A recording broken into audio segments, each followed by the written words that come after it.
ರಾಜ್ಯದಲ್ಲಿ ಕಾಲ್ ತುಳಿತ ಪೊಲಿಟಿಕ್ಸ್ ತುಂಬಾ ಜೋರಾಗ್ತಾ ಇದೆ. ಅತ್ತ ಇದು ಕಾಲ್ ತುಳಿತ ಅಲ್ಲ, ಕೈ ತುಳಿತ ಅಂತ ಬಿಜೆಪಿ ನಾಯಕರು ಪದೇ ಪದೇ ಕಾಂಗ್ರೆಸ್ ಮೇಲೆ ಟೀಕೆ ಮಾಡ್ತಾ ಇದ್ರೆ, ಅತ್ತ ಕಾಂಗ್ರೆಸ್ ನಾಯಕರು ಕೂಡ ಬಿಜೆಪಿಗೆ ತಿರುಗೇಟನ್ನು ಕೊಡ್ತಾ ಇದ್ದಾರೆ. ಕಾಲ್ ತುಳಿತದ ವಿಚಾರವಾಗಿ ಇಷ್ಟೊಂದು ರಾಡಿ ರಂಪಾಟ ಮಾಡ್ತಿದ್ದೀರಿ, ಆದರೆ ಕುಂಭಮೇಳದಲ್ಲಿ ಎಷ್ಟೊಂದು ದೊಡ್ಡ ಪ್ರಮಾಣದ ಕಾಲ್ ತುಳಿತ ಆದಂಥ ಸಂದರ್ಭದಲ್ಲಿ ಯೋಗಿ ರಾಜೀನಾಮೆ ಕೊಟ್ರಾ, ಮೋದಿ ರಾಜೀನಾಮೆ ಕೊಟ್ರಾ ಅಂತ ಪ್ರಶ್ನೆ ಮೇಲೆ ಪ್ರಶ್ನೆ ಕಾಂಗ್ರೆಸ್ ಮಾಡ್ತಾ ಇದೆ. ಇದೆಲ್ಲದರ ನಡುವೆ ಇವತ್ತು ಕೋರ್ಟ್ನಲ್ಲಿ ತುಂಬ ಇಂಟ್ರೆಸ್ಟಿಂಗ್ ಆದಂಥ ಒಂದು ವಾದವನ್ನು ರಾಜ್ಯ ಸರ್ಕಾರ ಮಂಡಿಸಿದೆ. ರಾಜ್ಯದ ಪರ ಅಡ್ವೊಕೇಟ್ ಜನರಲ್ ಮಾತನಾಡ್ತಾ ಈ ಒಂದು ಘಟನೆಗೆ ಸಂಬಂಧಪಟ್ಟಂತೆ ಇದಕ್ಕೆ ನೇರ ಹೊಣೆ ಏನಿದ್ರು ಕೂಡ ಅದು RCB ಮಾತ್ರ ಅನ್ನುವಂಥ ಮಾತನ್ನು ರಾಜ್ಯ ಸರ್ಕಾರ ಹೇಳಿದೆ. ಹಾಗಾದರೆ ಕೋರ್ಟ್ನಲ್ಲಿ ಏನಾಯಿತು, ರಾಜಕೀಯದಲ್ಲಿ ಏನಾಗ್ತಾ ಇದೆ ನೋಡೋಣ ಬನ್ನಿ. ಕುಂಭಮೇಳದಲ್ಲಿ ಎಷ್ಟು 40-50 ಜನ ಸತ್ತರು. ಆಗ ರಾಜೀನಾಮೆ ಕೇಳಿದ್ರೆ ಇವರು ಯಾವುದೇ ಒಂದು ಕೆಲಸ ಇಂಟೆನ್ಷನಲಿ ಮಾಡ್ತಾರೆ, ಇದು ತಪ್ಪು. ನಮ್ಮವರು ಕ್ಷಮೆನೂ ಕೇಳಿದ್ದಾರೆ. ಇದನ್ನು ಮಾಡಲಿಕ್ಕೆ ಸರ್ಕಾರ ಮುಂದಾಗಿದೆ ಅಂದ್ರೆ ಯಾರು ಹೊಣೆ? ಮುಖ್ಯಮಂತ್ರಿ ಹೊಣೆ. ಅವರ ತಲೆದಂಡ ಮಾಡೋದನ್ನ ಬಿಟ್ಟು ಜಾತಿ ಗಣತಿಯನ್ನ ಅಡ್ಡ ಇಟ್ಟು ದಾರಿ ತಪ್ಪಿಸುವ ಕೆಲಸವನ್ನ ಇವತ್ತು ಕಾಂಗ್ರೆಸ್ ಮಾಡಿದೆ. ಕಾಲ್ ತುಳಿತ ಘಟನೆ ಕಾಂಗ್ರೆಸ್ ಹೈಕಮಾಂಡ್ ಅಂಗಳದಲ್ಲೂ ಸದ್ದು ಮಾಡಿದೆ. ನಿನ್ನೆಯಷ್ಟೇ DCM ರಾಹುಲ್ ಗಾಂಧಿಗೆ ವರದಿ ಒಪ್ಪಿಸಿ ಬಂದಿದ್ದಾರೆ.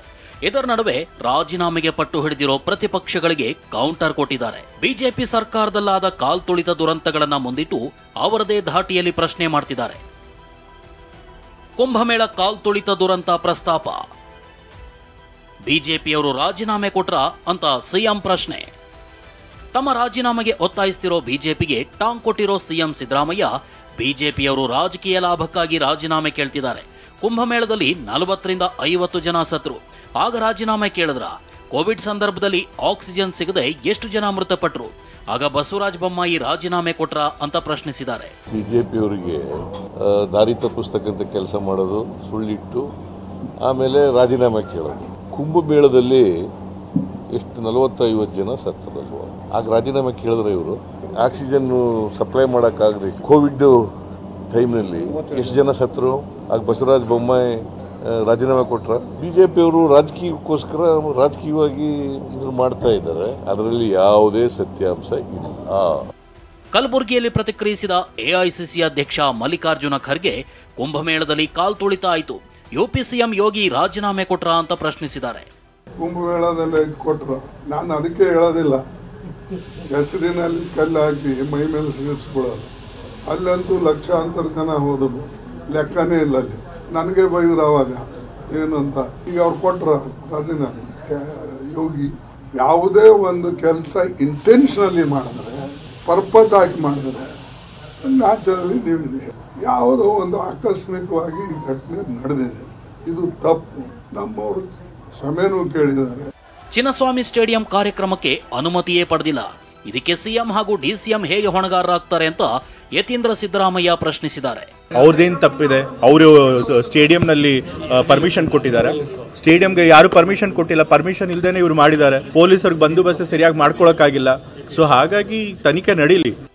ಮತ್ತೊಂದೆಡೆ ಕಾಲ್ ತುಳಿತ ದುರಂತ ಮರೆಮಾಚಲು ಜಾತಿ ಗಣತಿ ಮುನ್ನೆಲೆಗೆ ತಂದಿದ್ದಾರೆ ಅಂದಿರೋ ಬಿಜೆಪಿ ನಾಯಕರು, ನಮ್ಮ ಹೋರಾಟ ಯಾವುದೇ ಕಾರಣಕ್ಕೂ ನಿಲ್ಲಲ್ಲ ಅಂದಿದ್ದು ಜೂನ್ 13ರಂದು CM ಕಾವೇರಿ ನಿವಾಸಕ್ಕೆ ಮುತ್ತಿಗೆ ಹಾಕಲು ಪ್ಲಾನ್ ಮಾಡಿದ್ದಾರೆ.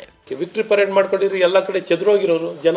ಇವ್ರನ್ನ ಮೆರೆಸ್ಲಿಕ್ಕೆ ಇವ್ರು ನೇರವಾಗಿ ವಿಧಾನಸೌಧದ ಮುಂದೆ ಕೇಸ್ 2 ಕಡೆ ಯಾಕೆ? ಪೊಲೀಸ್ ಅಧಿಕಾರಿಗಳು ಮಾಡಬೇಡಿ ಅಂತ ಪರಿಪರಿಯಾಗಿ ಹೇಳಿದ್ದಾರೆ. ಯಾರು ಇದನ್ನ ನಿರ್ವಹಣೆ ಮಾಡಬೇಕಾದವ್ರೆ ಪಾಪ ಬೇಡ ಅಂತ ಹೇಳಿದ್ರು, ಇದನ್ನ ಮಾಡಲಿಕ್ಕೆ ಸರ್ಕಾರ ಮುಂದಾಗಿದೆ ಅಂದ್ರೆ ಯಾರು ಹೊಣೆ? ಮುಖ್ಯಮಂತ್ರಿ ಹೊಣೆ. ಮುಖ್ಯಮಂತ್ರಿ ಉಪಮುಖ್ಯಮಂತ್ರಿಗಳು ಮಾಡಿರ್ತಕ್ಕಂಥ ಈ ಕ್ರೆಡಿಟ್ ವಾರ್ನಲ್ಲಿ ತಪ್ಪಿತಸ್ಥರಾಗಿದ್ದಾರೆ, ಅದರಿಂದ ಅವರನ್ನ ಬದಲಾವಣೆ ಮಾಡಿಬಿಡ್ತಾರೆ ಅನ್ನೋ ಒಂದು ಭಾವನೆಯಲ್ಲಿ ನಾವಿದ್ವಿ. ಅದರ ಬದಲಾಗಿ ಅವರ ತಲೆದಂಡ ಮಾಡೋದನ್ನ ಬಿಟ್ಟು ಜಾತಿ ಗಣತಿಯನ್ನ ಅಡ್ಡ ಇಟ್ಟು ದಾರಿ ತಪ್ಪಿಸುವ ಕೆಲಸವನ್ನ ಇವತ್ತು ಕಾಂಗ್ರೆಸ್ ಮಾಡಿದೆ. ಇದು ಈ ಯಾರು ಜೀವ ಕಳ್ಕೊಂಡಿದ್ದಾರೆ, ಯಾರು ನೊಂದಿದ್ದಾರೆ, ಅವರಿಗೆ ಮಾಡಿದ ಮತ್ತೊಂದು ದ್ರೋಹ. ಇದೆಲ್ಲದರ ನಡುವೆ 11 RCB ಅಭಿಮಾನಿಗಳ ಸಾವಿನ ಪ್ರಕರಣದಲ್ಲಿ 4 ಬಂಧನವಾಗಿ 5 ದಿನ ಕಳೆದಿವೆ. ಬಂಧನವನ್ನೇ ಕಾನೂನು ಬಾಹಿರ ಅಂತ ಘೋಷಿಸಿ ಬಿಡುಗಡೆ ಮಾಡುವಂತೆ RCB DNAಗೆ ಸೇರಿದ ಬಂಧಿತರು ಹೈಕೋರ್ಟ್ ಮೆಟ್ಟಿಲೇರಿದ್ದಾರೆ. ಇವತ್ತು ಸರ್ಕಾರದ ಪರ ವಾದ ಮಂಡಿಸಿದ ಅಡ್ವೊಕೇಟ್ ಜನರಲ್ ಬಂಧನದ ಕ್ರಮವನ್ನ ಸಮರ್ಥಿಸಿಕೊಂಡಿದ್ದಾರೆ. ವಿಚಾರಣೆ ನಡೆಸಿದ ನ್ಯಾಯಮೂರ್ತಿ SR ಕೃಷ್ಣಕುಮಾರ್ ಅವರಿದ್ದ ಹೈಕೋರ್ಟ್ ಪೀಠ ಮಧ್ಯಂತರ ಜಾಮೀನು ಬಗ್ಗೆ ತಮ್ಮ ಆದೇಶವನ್ನ ನಾಳೆ ಮಧ್ಯಾಹ್ನ 2:30ಕ್ಕೆ ಪ್ರಕಟಿಸುವುದಾಗಿ ತಿಳಿಸಿದೆ. Bureau report, TV9.